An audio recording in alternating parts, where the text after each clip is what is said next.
各位老友記或者屋企有長輩蟹朋友，你哋真係要坐定定，聽清楚我接落嚟講蟹每一句說話，因為呢件事真係緊要過核彈。如果你或者你身邊蟹老人家以前因為覺得資產超咗少少或者手續好麻煩，而冇申請到長者生活津貼，即係我哋俗稱蟹長生津，咁由今日開始，你一定要重新審視一次。點解？因為政府啱啱公布咗最新蟹放寬條件，呢次唔係講笑，係真真正正開大個門口，等更多辛苦咗大半世蟹老人家可以攞到呢份應得蟹福利。你諗下，每個月幾千蚊，一年落嚟就係幾萬蚊，呢啲錢攞嚟飲茶、睇醫生，甚至去下短途旅行，生活質素真係差好遠嘅。我知好多老友記平時最怕睇嗰啲政府公文，又長又難明，入面啲數字轉嚟轉去，睇到頭都大埋。今日我就用最得撇喺廣東話，逐點幫你拆解呢次放寬到底放寬咗喺邊，同埋最緊要係點樣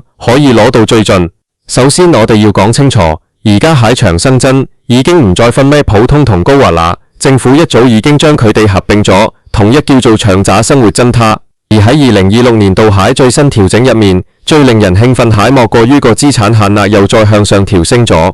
好多老友記以前最驚就係嗰幾十萬棺材本，諗住留返嚟不時之需，點知就係因為呢幾十萬搞到過咗界，一毫子都申請唔到。但我話你知，而家個資產上限已經放寬到一個好合理蟹水平。如果你係單身人士，你蟹資產限額已經上調到超過咗40萬港幣。如果你係兩公婆一齊申請，個限額更加係去到超過60萬港幣。你試諗下，兩公婆有60幾萬喺手，仲可以每個月攞到政府幾千蚊喺津貼，呢份安全感真係好大。咁好多人就會問，我份保險點計啊？我間屋點計啊？呢度就係好多人容易搞錯蟹地方。大家記住，長生津係有發免項目㗎。如果你而家住緊嗰間屋係你自己名下或者同家人聯名擁有蟹，只要係你唯一蟹居所，呢間屋無論值幾多千萬，政府都係唔計入資產㗎。所以如果你係一個住喺價值過千萬太古城蟹老人家，但係手頭現金唔多，你一樣係符合資格申請長生津。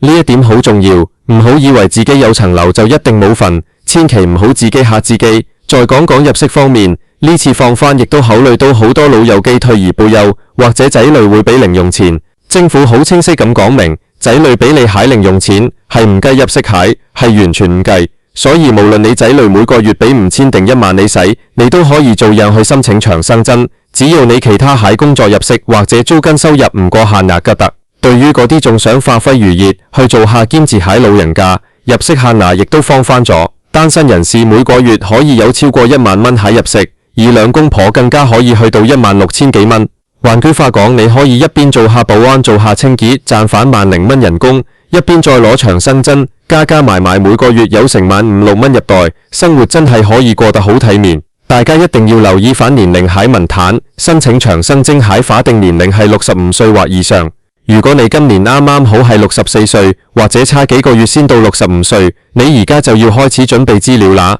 唔好等到生日嗰日至去搞，到時又要排隊又要整文件，遲一個月攞就係損失咗幾千蚊。記住，係65歲，只要你夠呢個歲數，而且喺香港居住滿7年，申請前1年離開香港唔超過56日，你就已經過咗第一關。講到居住要求，呢度又要特別提一班想返大灣區養老蟹朋友。政府而家有個廣東計劃同福建計劃，就算你搬咗去廣東省或者福建省住，只要你符合資格，一樣可以喺當地領取長生津，唔使特登坐車落嚟香港攞錢。呢個放寬真係好體貼，因為好多老友記覺得內地生活空間大啲，物價低啲，如果加埋呢幾千蚊港幣蟹津貼，喺嗰邊簡直係好使好用，可以住大啲蟹屋，請埋保姆照顧自己都仲得。不過申請蟹過程入面都有啲陷阱位要避開，例如有啲老友記諗住，既然資產限額係咁多，我不如將啲錢全部轉晒俾仔女先啦。我喺度要嚴肅提醒大家，社會福利署係有權追查你過去蟹資產轉移記錄㗎。如果你喺申請前短時間內無緣無故將大筆資產轉走，佢哋可能會覺得你係刻意減少資產嚟貪雪津貼，咁樣唔單止申請唔到，仲可能會涉及外泄利益。我喺建議係，如果你蟹資產真係只係超咗少少，你可以考慮下將錢用喺一啲正當蟹地方，例如裝修下而家住緊間屋，買翻啲醫療器材，或者預繳一啲醫療保險蟹保費，呢啲都係合理蟹開支，唔屬於惡意轉移資產。仲有一點，好多老友記會混淆長生針同生果金。大家記住，生果金即係高齡針，它係要到70歲先可以申請，而且係唔使資產審查海，但係個金額就相對比較少，大約係1600-1700蚊左右。而長生針係65歲就可以申請，雖然要查資產，但攞到蟹錢係4000幾蚊，差成2倍幾3倍㗎。所以如果你符合到長生針蟹資產要求，梗係申請長生針啦，唔好傻傻地等到70歲先去攞個少少生果金啊。講到申請手續，而家已經簡化咗好多，除咗可以親身去社會福利署各區蟹辦事處之外，仲可以郵寄，甚至喺網上申請。如果你唔識電腦，可以叫啲孫仔孫女幫手喺網上填好晒資料，上傳返身份證同銀行簿仔影印本就搞掂，快過你慢慢排隊。而且而家社署蟹職員態度都好好，如果你有咩唔明，直接打電話去佢哋蟹熱線問，佢哋會逐一解答。我再幫大家總結一下，今次放返蟹核心重點：第一，資產限額升咗，單身過40萬，夫婦過60萬；第二，入息限額翻咗，間接賺錢唔影響申請；第三，居住要求有彈性，返內地住都攞得；第四，自住物業唔計入資產，呢點最重要。其實政府推出呢啲政策，目的就係想減輕老人家蟹經濟壓力。我成日都同身邊蟹長輩講，攞呢啲津貼唔係攞福利，亦都唔係攞救濟，呢啲係你哋後生嗰陣交咗咁多稅，對香港社會作出咗咁多貢獻之後，老咗應得蟹回報。所以千祈唔好覺得唔好意思，或者覺得愁，只要你發號調暢，你就大方咁去申請，攞咗呢筆錢，你可以食好啲，住好啲，身體健康啲，對仔女嚟講都係一種減輕負擔。你話係咪先？喺呢度我仲想補充一啲細節。有啲老友記會問，如果我有買股票，啲股票價值日入邊點計啊？社署係會以你遞交申請表嗰一日蟹收市價嚟計算你蟹股票資產。所以如果你手上啲股票最近跌咗好多，搞到你跌入咗資產限額之內，呢個時候就係你申請蟹黃金時間啦。相反，如果股市大升，你可能就要計清楚數。同埋如果你有啲人壽保險入面有現金價值或者紅利，呢啲係要計入資產㗎。但如果你份保險只係純等係醫療保險或者意外險，冇儲稅成分喺，咁就唔使計。另外，關於夫婦申請都有回文，如果你同配偶其中一個夠65歲，另一個未夠歲數嗰個可以先以個人名義申請，但資產限額就要按夫婦兩人合併計算。好多老友記以為要兩個都夠歲數先可以一齊申請，其實唔係嘅，只要其中嗰個符合年齡要求就可以啟動啦。咁樣做蟹好處係可以早啲攞到錢，唔使等埋拎日辦。仲有啊，如果你以前申請過但被拒絕咗，唔好灰心，因為個限額年年都調升，加上今次係大規模放返，以前超日蟹利，而家可能已經符合資格啦。我建議你即刻追返最近蟹銀行單據，計一計數，如果發現自己喺邊緣位，就快啲遞表格。最後，我想同大家講，資訊就係金錢。喺香港呢個社會，福利政策成日變，我哋做後輩蟹，一定要幫老人家留意住呢啲消息。而各位老友記自己都要精明啲，唔好聽埋啲隔離鄰舍講，申請唔到㗎，好難搞㗎，就放棄。事實勝於雄辯，今次蟹緊急通知就係要話俾你知，機會嚟啦。大家記住，填表蟹時候一定要如實申報。雖然我想大家攞到津貼，但一定要合法法規，社署會做抽查。如果被抽中，而你又申報不實，手續會好麻煩，甚至要退全所有攞咗蟹錢。所以老實計清楚，符合就申請，唔符合就再等下一次放返。講咗咁耐，希望呢篇稿可以幫到大家清楚咁了解長生針蟹最新動向。如果你身邊有朋友仲未知道呢個消息，或者仲係猶豫緊申唔申請好，請你一定要話俾佢哋聽，一傳十，十傳百，等全香港蟹老人家都可以享受到呢個福利，開心咁過佢哋蟹萬年生活。大家如果仲有咩具體蟹問題，例如某種特定蟹資產點計，或者申請表入面某一行點填，記住要去社會福利署蟹官方網站睇清楚最新蟹指南，或者直接去各區蟹世衛保障辦事處係職員幫手，佢哋嗰度有晒最權威、最準確蟹答案。今日蟹分享就到呢度，最緊要係動作要快，早申請早攞錢，祝各位老友記身體健康，生活愉快。接落嚟，我想再深入少少講下一啲比較複雜蟹情況。